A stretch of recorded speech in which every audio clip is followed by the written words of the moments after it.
Secretary, the Bureau of Fire Protection, the Bureau of Jail Management and Penology, the Local Government Academy, the National Police Commission, the Philippine National Police, and the Philippine Public Safety College. So, Mr. President, to present the budget of the DILG and its attached agencies, I move that we recognize the chairman of the subcommittee, Senator J.B. Ejercito, and to interpolate the minority leader, the majority leader, the President Pro Tem, and Senator Pacquiao, in that order, Mr. President. Senator Ejercito is recognized, and first to interpolate, Senator Drilon is also recognized.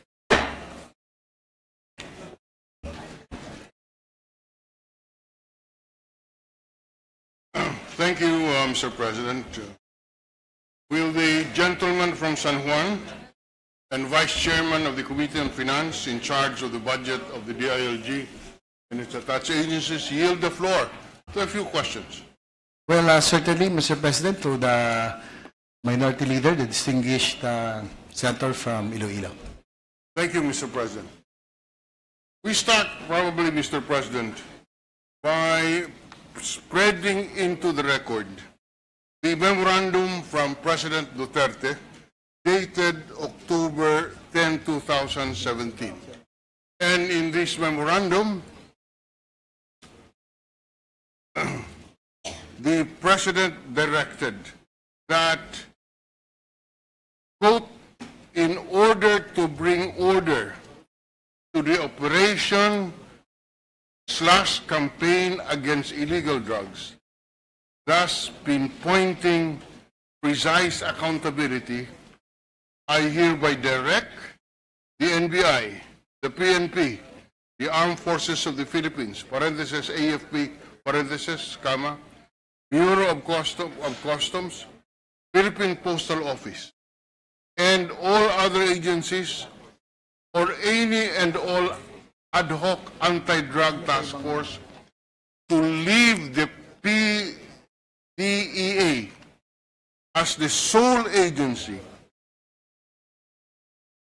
the conduct of all campaigns and operations against all those who, directly or indirectly, and in whatever measure or capacity, are involved in connection with or connected with illegal drugs.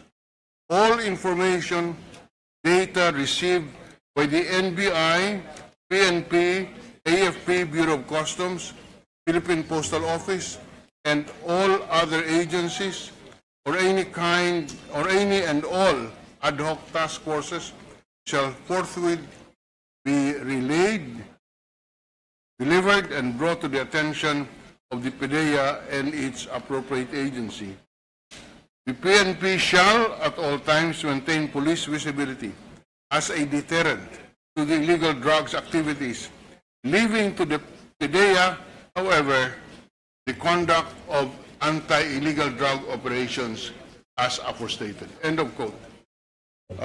Mr. President, this memorandum clearly delineates the functions of the PDEA and the other agencies insofar as the drug campaign is concerned, with the PNP now being limited to police visibility. I assume this memorandum is already effective, Mr. President, and therefore, since October 10, the anti-drug campaign has become the sole responsibility of the PDEA. Yes, Mr. President. This is already effective. As ordered by the President, PDEA will now be the sole agency in charge of any drug-related operations. And the PNP, however, shall maintain all other support functions to maintain peace and order, all other crimes. They have to maintain police visibility and shall serve as a deterrent to other illegal activities, while the war against drugs is now tasked. The task is now given to PDEA. Likewise, Mr. President, with the just concluded ASEAN, the PN and we just concluded Marawi conflict, another clear and present danger that the Philippine National Police is now focusing on is the counterterrorism. So, in fact, under this memorandum, the function of the PNP is limited to police visibility as a deterrent to illegal drugs activities, leaving to PDEA the conduct of anti-illegal drug operations. Is that correct? Yes, Mr. President. Now, Anything that related to war against drugs is now solely given to PDEA. the PNP has not conducted any operation involving the illegal drugs. Since October. However, Mr. President, the general law enforcement function still Yes, of course. belongs to the Philippine National Police. That's correct, because that's the law. But just on the anti-illegal drugs operations, that is now the sole responsibility of PDEA. Yes, Mr. President. However, if in case the Philippine National Police is in receipt of any intelligence reports or any other information regarding drugs, they have to forward it to PDEA. That's so correct. that PDEA will now be the one in charge of operations against drugs. Yes, in fact, that's part of memorandum cited. Now, having established that for the record, Mr. President, may we know, for purposes of this debate, what is the current budget before I ask that, this operation Tukhang Double Barrel and the Masa Masid on DILG, these are related to the anti-drug campaign.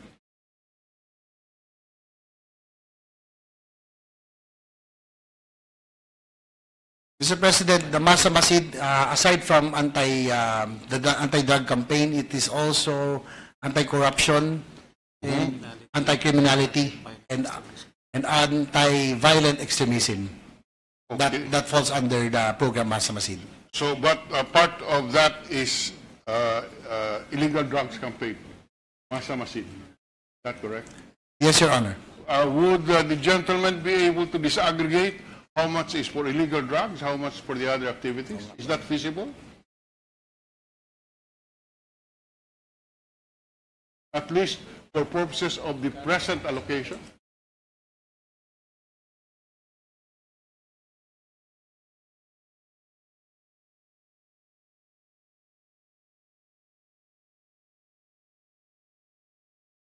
Your Honor, according to Secretary Cuy, Yusek Cuy, that under the Masa Masid program, the 500 million, it will all the other drug-related activities likewise falls together with other criminal activities. So it's very hard to distinguish. I can understand it's a little difficult, but can you give us, can the gentleman spread into the record, approximately percentage-wise, of the 500 million, how much would go to illegal drugs?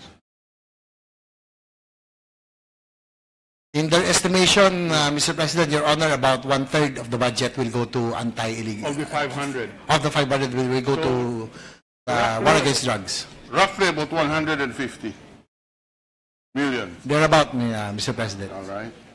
About 150, 175 million.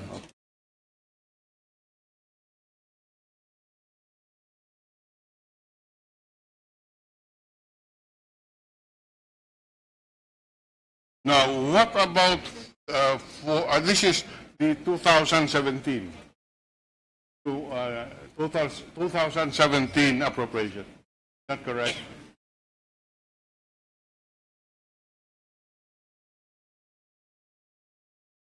For 2017, Mr. President, it's about 500 million, the total. I know, but for budget for anti-illegal drug, this you have mentioned the figure of 150 to 175 million for illegal drugs, approximately. Approximately, Mr. President. No. About 1/3, 30% of Yes. the total. For operation, no, on the part of the PNP, this operation Tukhang and Double Barrel would be purely for illegal drug campaign. We're talking about 2017. Yes, Your Honor, Upland Double Barrel is purely for anti-illegal drug campaign operations.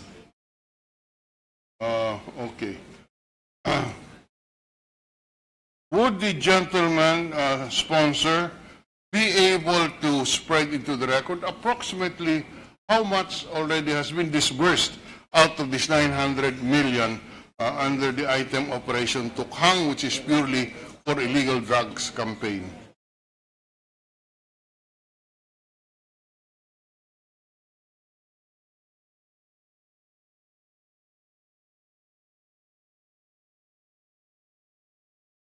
Your Honor, Mr. President, the release is quarterly.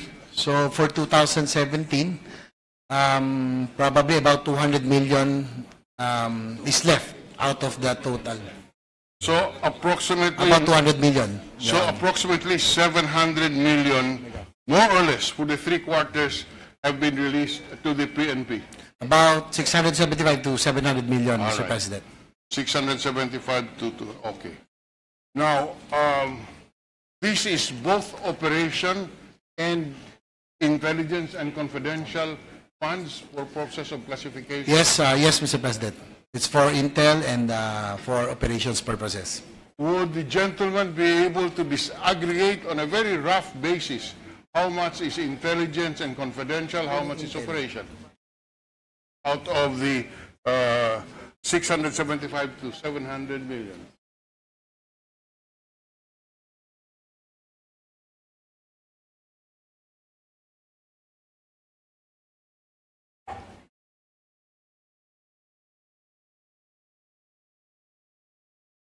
If I may, Your Honor, Mr. President, out of the 900 million, for travel, it's about 55. Sorry, out of the 900 million, Yes, out of the 900 million, these are the breakdown of how the funds were spent. For travel, it's about 55 million, 780,000. For training, 35 million, sorry, travel is 55 million, 780,000. 55 million, all right, and then For training, it's about 35 million, 44,000. 55 also? For supplies, 35. Supplies, for supplies is 541 million, 183,000. For communication, it's 34 million, 37,000. And I think this is the one that the gentleman is inquiry is about, the intel. It's about 162 million, 765,000. 100, 62 million, 765,000. Other fees, professional fees, 16 million, 218,000. Utility, about 11 million. Other MOOE, about 43 million, Mr. President. thank you very much for that detailed report. Now, first question is, what are the supplies worth 541 million?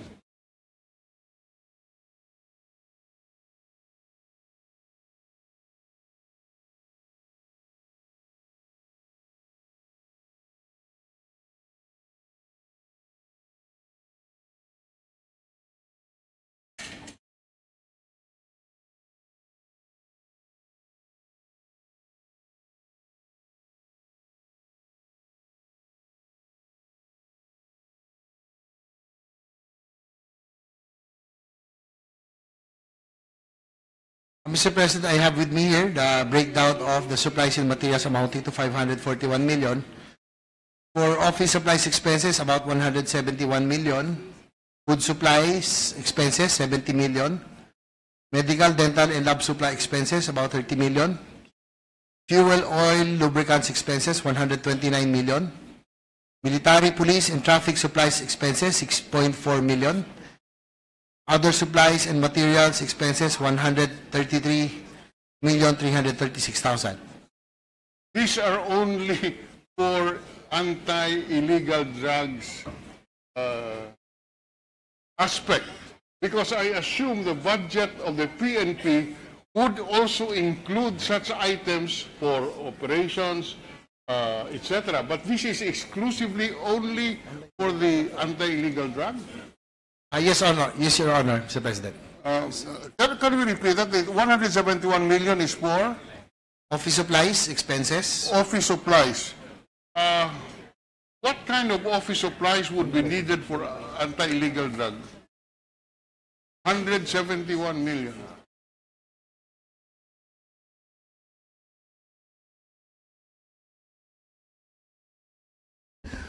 Well, according to the PNP officials, it's for filing of cases, other police community relations, and other investigation services. As well as training. Yeah. Your Honor, Mr. The President. training, there's another 35 million. I am talking about training. The gentleman from San Juan mentioned that out of the 900 million, 35 million is for training, and that's why I'm focusing only first on the supplies of 541 million, 183,000, which the PNP spent for the first 3 quarters of this year for anti-illegal drug campaign. Unless we supplied something unusual, 541 million for supplies in the anti-illegal drug campaign is either very excessive or we lump into this items of expense which are not really proper. Mr. President, just to give you an idea of how the fund was spent. For example, drug test examinations, about 36 million. I'm sorry? For drug test examinations, that would cost about 36 million. Drug test confirmatory is about 80 million. Counterintelligence task force is about 163 million. No, the 163 million intelligence is apart from the 541 million. This is for internal cleansing, Mr. President. Sorry? Internal cleansing. It falls under internal cleansing. Internal cleansing? Internal cleansing, Mr. President. So all of these materials. Paliwanag natin ng konti, Mr. President. Ano pong ibig sabihin ng internal cleansing? 161 million? Mr. President, it's counterintelligence, no? Considering that there are some elements of the Philippine National Police that are also involved in the drug operations, no? Likewise in the drug trade. So it's part of this, and likewise, if you would also, it sounds big, the 500 million, but you would spread it, if you would spread it over 1,766 police stations all over the country. But let us not forget, Mr. President, that the PNP has a regular budget item for supplies. They were just talking here about anti-illegal drugs, and I could not believe. And it taxes our imagination that we spent 541 million for supplies in the anti-drug campaign. Mr. President. Yes, Mr. President, can you ask for a minute suspension? I'd just like to clarify Yes, the Mr. breakdowns. President. 1 minute The breakdown. suspension.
Purposes of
ready to resume, Mr. President. Session is resumed.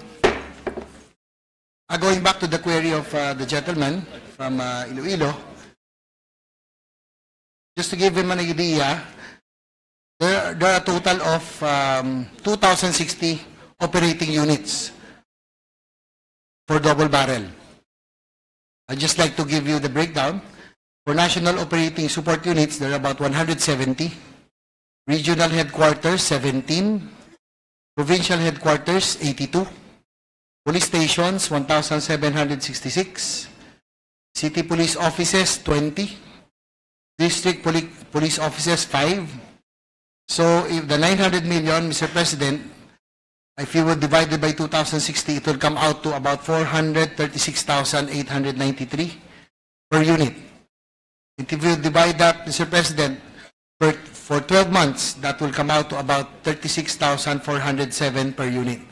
So these are the different units that are operating under the Oplan double barrel.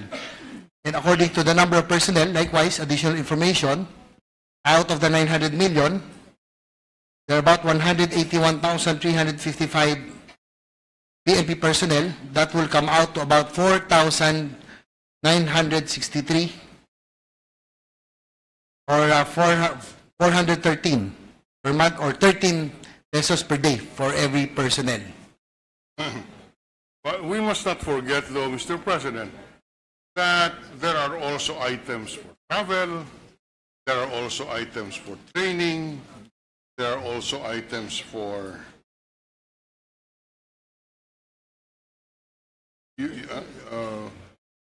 fees, professional fees, etc. In any case, we're just trying to get information on how this is being utilized. Now, part of this is also reward money, Mr. President, for intel information and gathering. No, Mr. President. No? Likewise, out of these materials, also to give you for your information, that includes gasoline, ammunition, laboratory kits, and others. That is downloaded to all the different units that I mentioned previously. So that does not include. Yeah, and this, but it is on top of the regular appropriation for these operating expenses. Yes, Mr. President. All right. Now, professional fees of 16.2 million is included in this 900 million. What are these professional fees?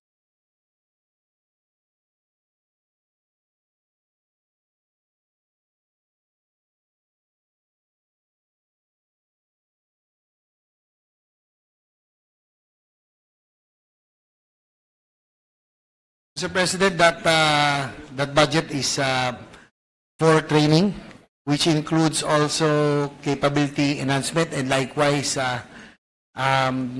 brief training also on human rights. Mr. President, with due respect, the gentleman mentioned training budget of 35 million as part of the enumeration. So we assume the fees of 16, professional fees of 16.2 million is not part of the training professional.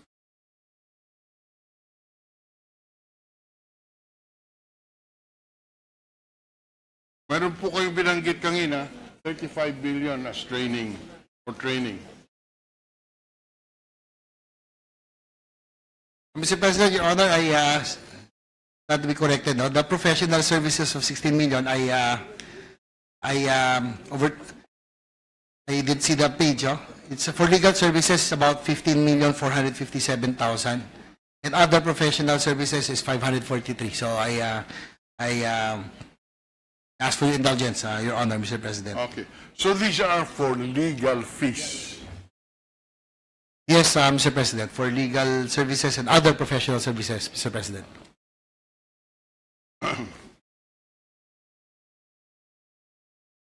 And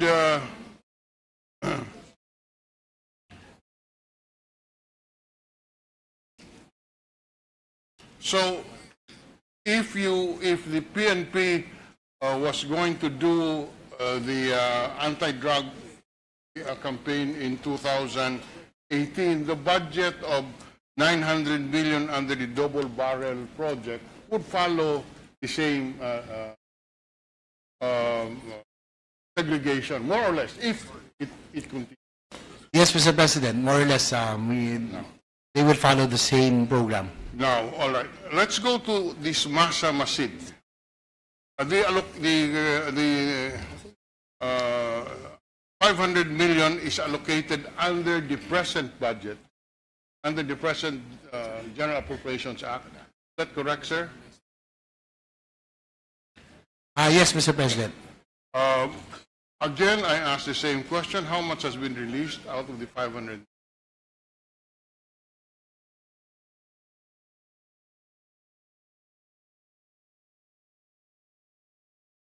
Mr. President, downloaded, transferred, and utilized as of the moment is 452,696,123.25 centavos. So the remaining fund as of November 16 is 47,303,876 pesos, Mr. President. And just to reiterate on the record, anywhere from 150 million to 175 billion of this Masa Masid fund was spent for illegal drugs.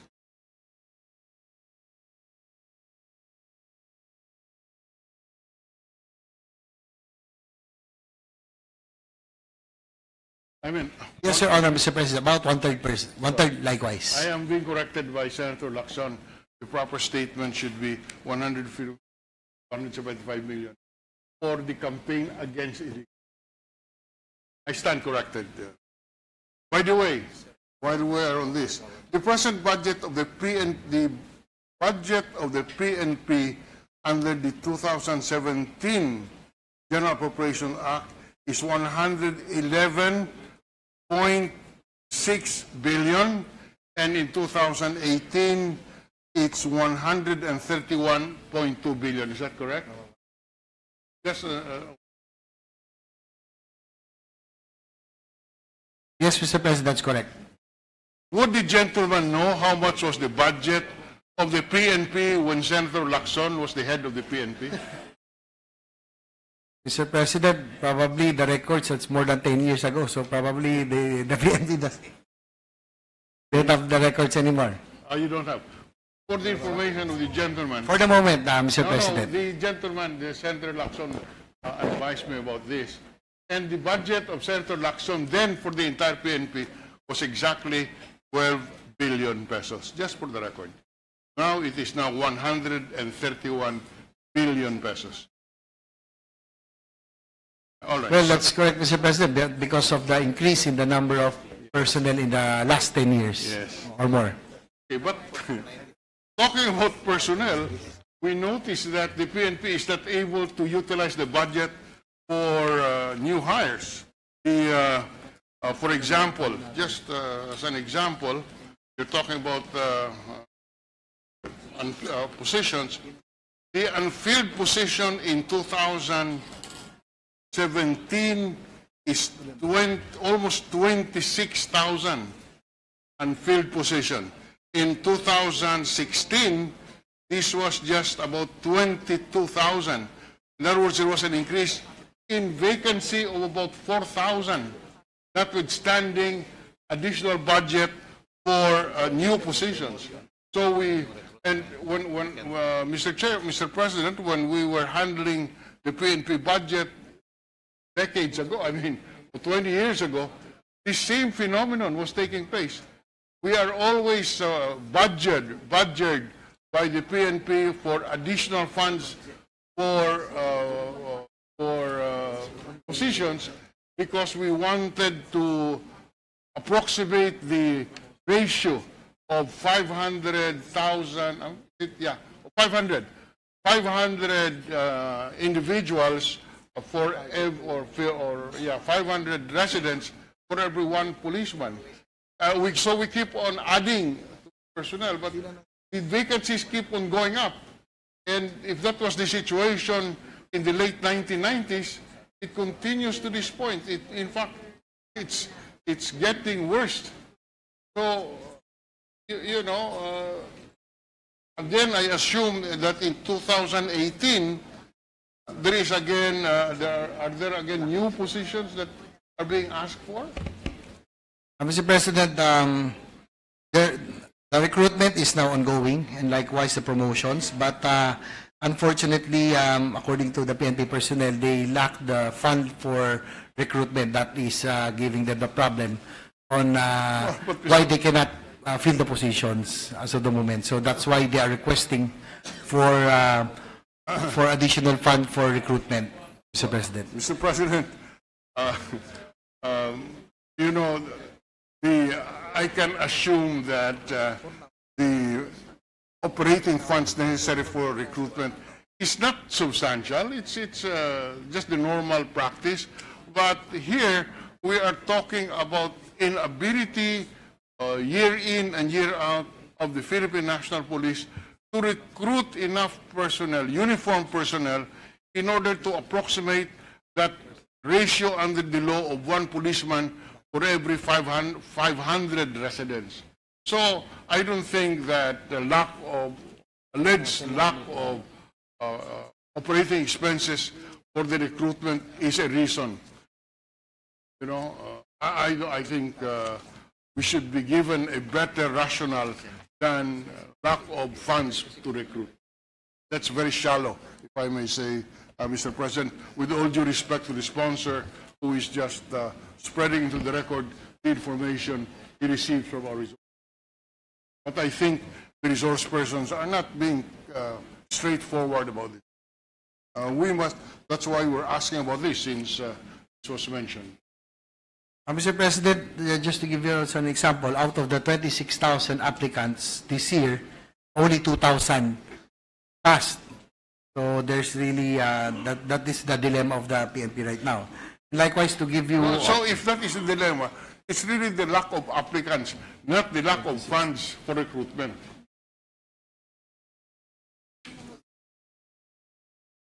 Actually, there are a lot of applicants, but the problem is that only a few, only 2,000, a small percentage pass. Yeah, there's something wrong with our system, the educational system. That's because of the lack of budget for recruitment, which is another matter, completely different matter.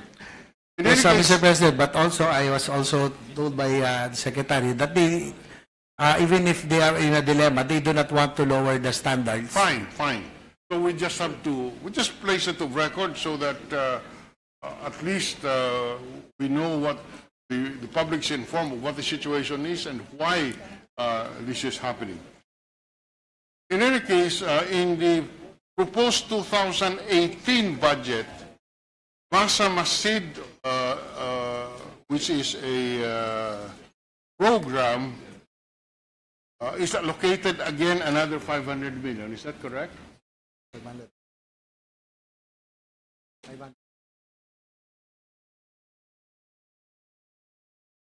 Yes, Your Honor, that's correct. 500 million for Masa Masid program. Now, there is a special provision which refers, special provision under this Masa Masid, which refers to a DILG memo circular in 2016 implementing the Masa Masid in the illegal drug campaign. So again, this is for illegal drugs, the Masa Masid. Your Honor, Mr. President, that's part of the Masa Masid program. Again, aside from illegal drugs, it's anti-corruption and other criminal activities. So again, as you have, as the resource person has informed you, of the 500 million in 2018, approximately 150 to 175 million will be for illegal drugs. Yes, Your Honor, Mr. President. Now, Mr. President, shifting to another topic. How many of our PNP personnel would need housing?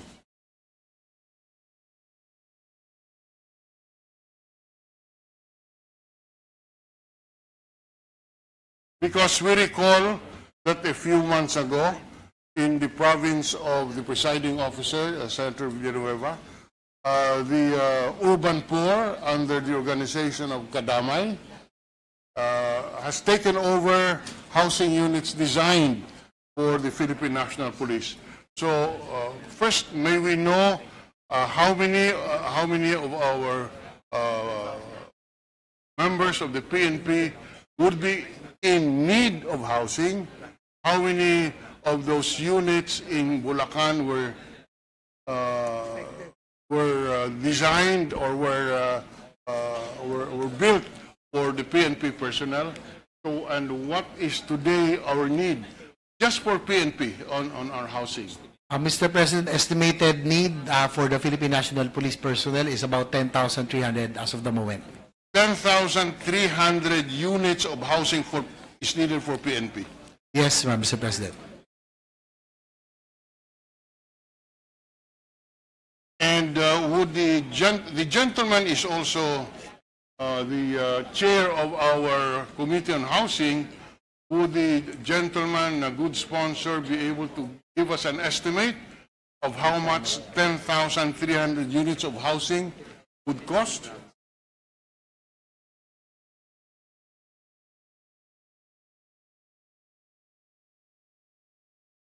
Mr. President, Your Honor, estimate is about 6,128,500,000 to build about 10,000 units of houses for the PNP personnel. That is at 595,000 per unit, Mr. President. All right. Is there any allocation in the 2018 budget for housing of PNP personnel? Mr. President, for 2018, for the program funds, about 1.6 billion. For unprogrammed funds, we have about 2 billion more for PNP and AFP and PNP housing. Can we say that again for the record? What is allotted just for PNP alone in 2018 for housing? Mr. President, for AFP and PNP housing... No, only PNP. Probably half, Mr. President, but because almost all the AFP, PNP, DJMP, and BFP housing are under one program, there's about 1.6 billion allotted in 2018. Yes. And unprogrammed is about 2 billion. So that a total of 3.6 billion, Mr. President. 3.6 billion, but 2 billion is unprogrammed. Yes, Mr. President. And unprogrammed simply means that if the projected revenue is not reached, there are no other, if there are no unutilized sources of funds, 2 billion will remain only in theory. Actually, that's the dilemma, Mr. President. Yes. It's only 1.6 billion, supposedly. Actually, only 1.6 billion. So the 2 billion was just added recently. So how many units would 1.6 billion build for our Philippine National Police?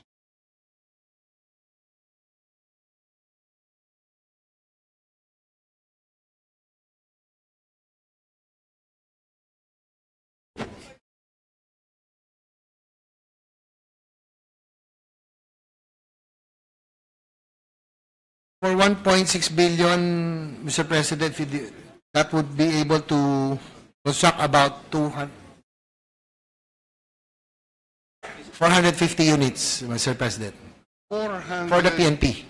And 50 units for the PNP. 450 units for PNP out of a need of 10,300 units. Yes, Mr. President, that's Is the that need. not embarrassing, Mr. President? You have 450 units for 2018 for a need of 10,300 units. So how many years would we need before we could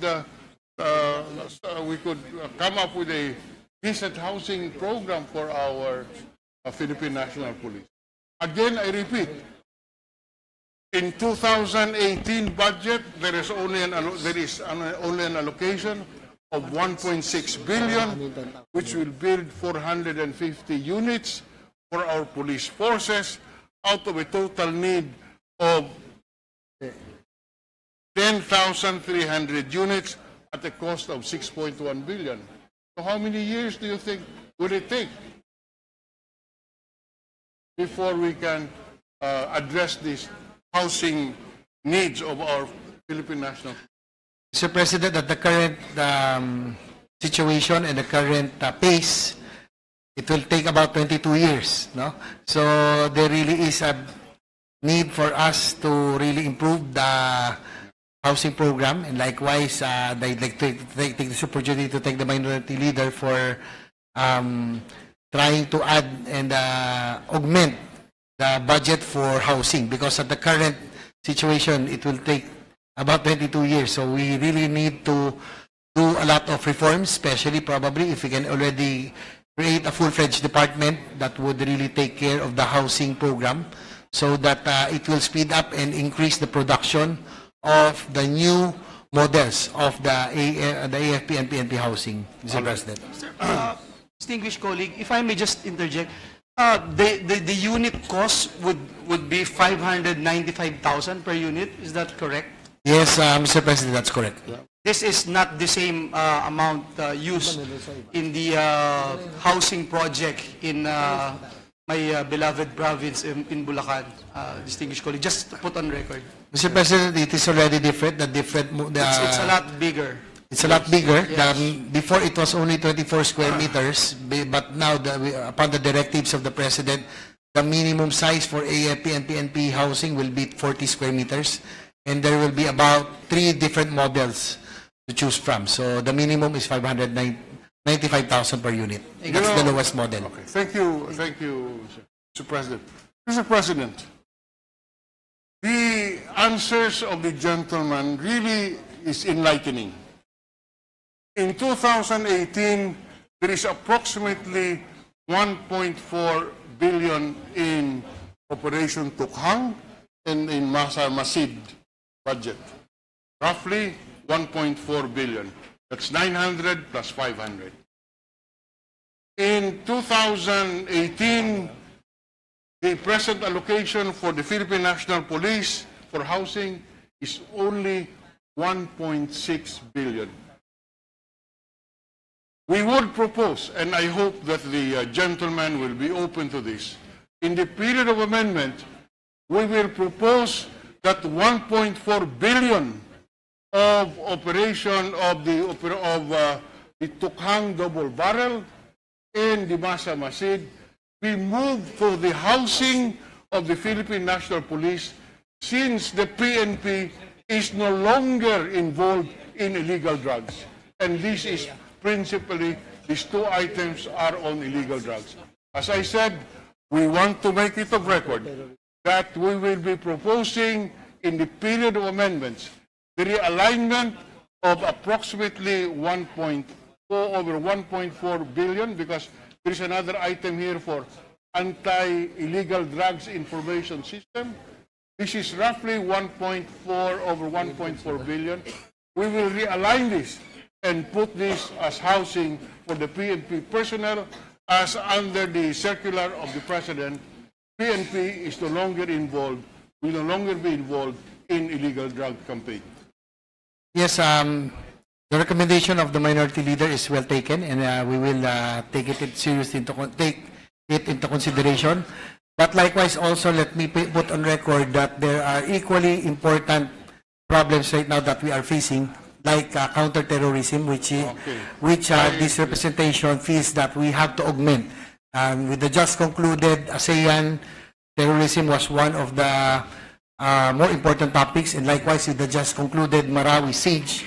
I just like to put on record, probably it's a clear and present danger that we are facing right now, and we would want also to augment and improve the counterterrorism operations of the Philippine National Police. Yes, but no counterterrorism operation will succeed if you have PNP personnel who are living in squatters' areas. They could be the terrorists themselves because they need housing.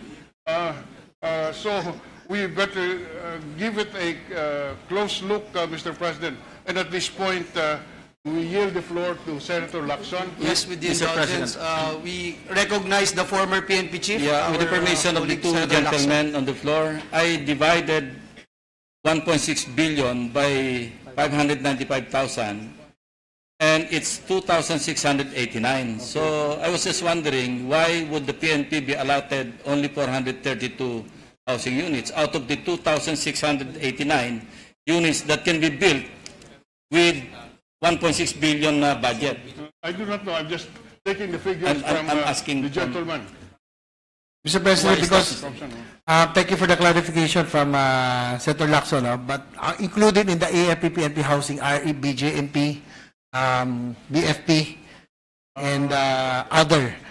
So Coast Guard likewise. So it's only 1/5 or 1/6 is allotted for the Philippine National Police.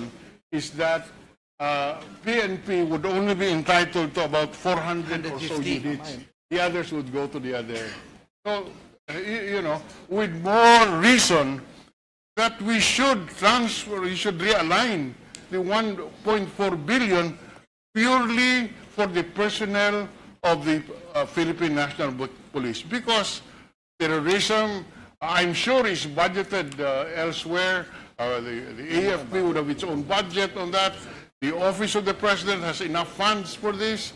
So I would plead with the good sponsor that we should devote all of this for the housing needs of the of our PNP, especially that of the 1.6 or 1.6 billion, only 400 for housing.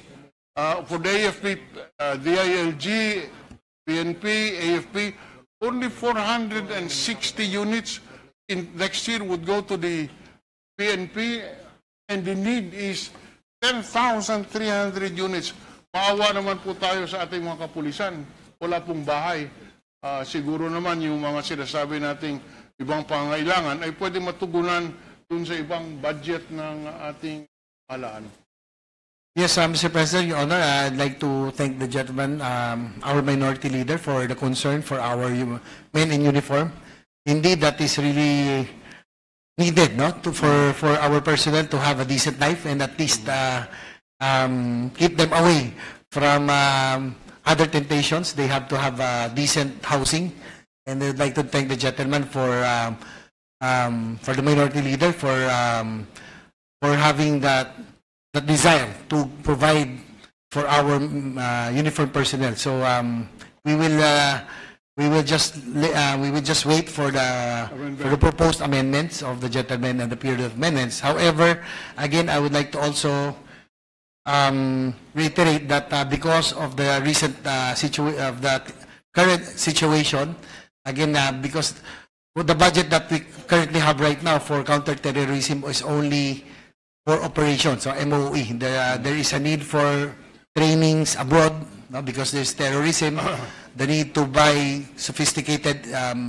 surveillance equipment, sophisticated weapons, and likewise equipment and other vehicles, no, and other things that would be needed for us to be able to have a decent counterterrorism unit, because that will affect and ensure that we will have an environment conducive for business. No, once we can show that we are capable of counterterrorism operations, and likewise it will ensure that tourists also, no, be more safe in coming to the country. So I would also reiterate, and I would make also some proposals come amendment time for the counterterrorism, because this has been singled out and given importance during the recently concluded ASEAN, Mr. President. Okay. Anyway, just for the record, at the appropriate time, I'm sure this will even more detail. The Vice Chairman of the Committee on Finance, gentleman from Cavite, Senator Lacson, has informed me this morning that he has found enough fat in the budget of some other departments, which we can utilize for important outlays and budget, like the anti-terrorism. So I am sure that these proposals can all be accommodated in the budgets being handled by Senator Lacson. But going through that, Mr. President, what is the total intelligence and confidential funds of the DILG and PNP in 2018? Yung kabuuan po. How much?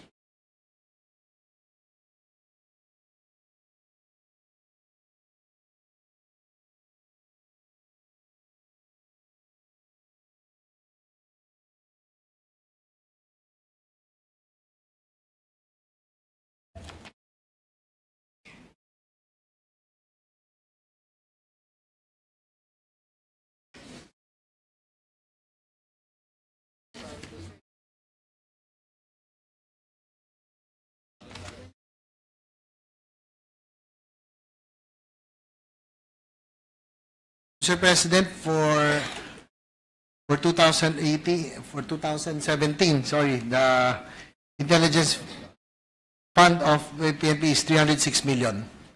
306 million. And the DILG is about 20 million only, Mr. President. Okay. 306 million in the 2006. Is that 2017 or 2016? Because my notes indicate that in 2016, the intelligence funds of PNP is 306 million. That of the DILG is 20 million. Yes, Mr. President, 306 million is for 2017. And for the information of the gentleman from Iloilo, the minority leader, since 2002, the intelligence fund of PNP is consistent, no? 306 million every year. Since 2002, Mr. President. 300, so it's the same. It's the same, Your Honor, Mr. President. 1 minute suspension because I have different figures from my notes. Session is suspended.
To resume, Mr. President. Session is resumed.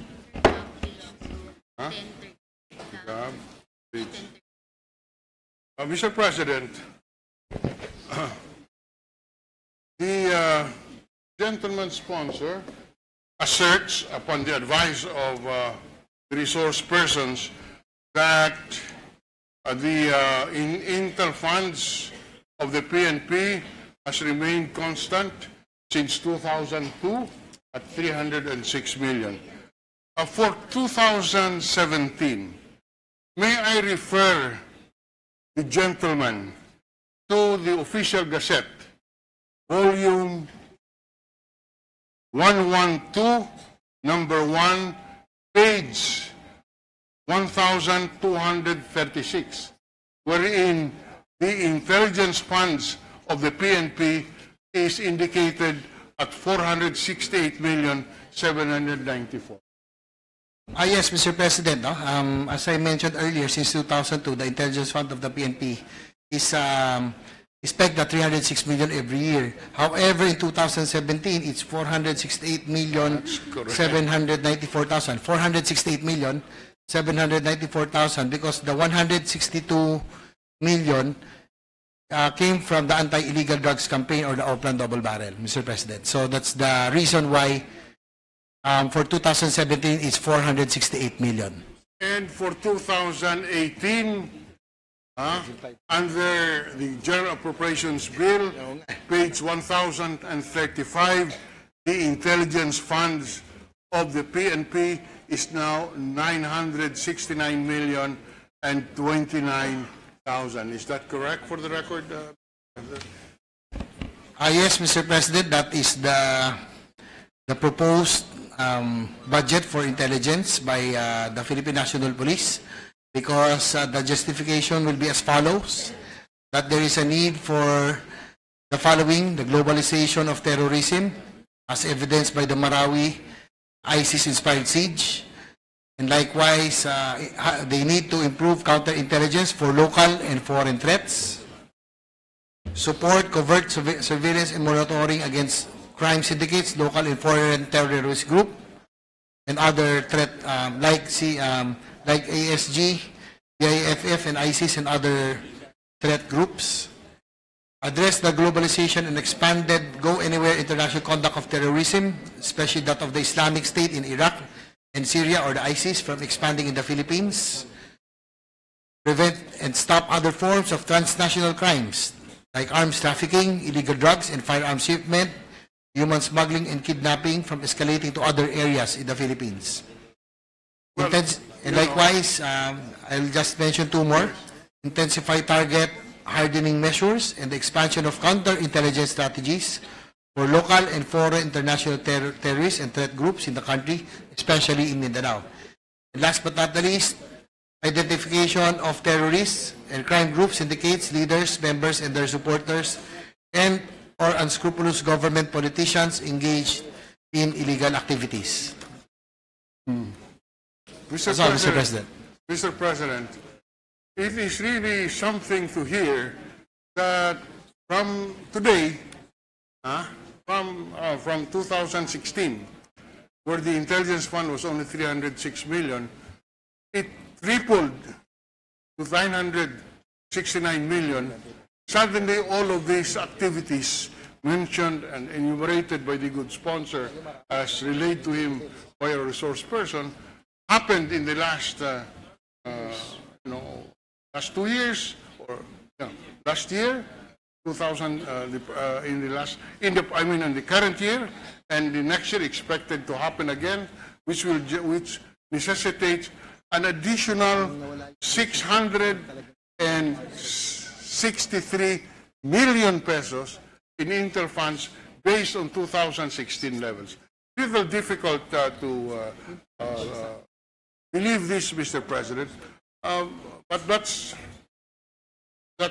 what is indicated.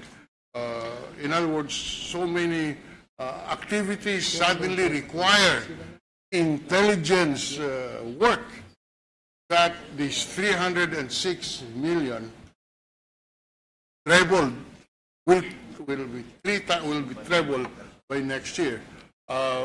Initially, when the statement was made that the Interfund is stable at 306 million, our former PNP chief, our distinguished colleague Senator Lacson, said, if it is stable, if it's the same, that means they don't really need it because there is no increase. But now we hear that it is being increased 200%. We would give advance notice that maybe a good part of this Intel funds can go to housing of the rank and file uniformed personnel of the Philippine National. But let's focus a bit on funding for terrorism. Mr. President, today, 2017, and we saw the very unfortunate Marawi siege. May we know what kind of intelligence the PNP provided the President of the Republic insofar as the terrorism in Marawi is concerned? Was there an intelligence report?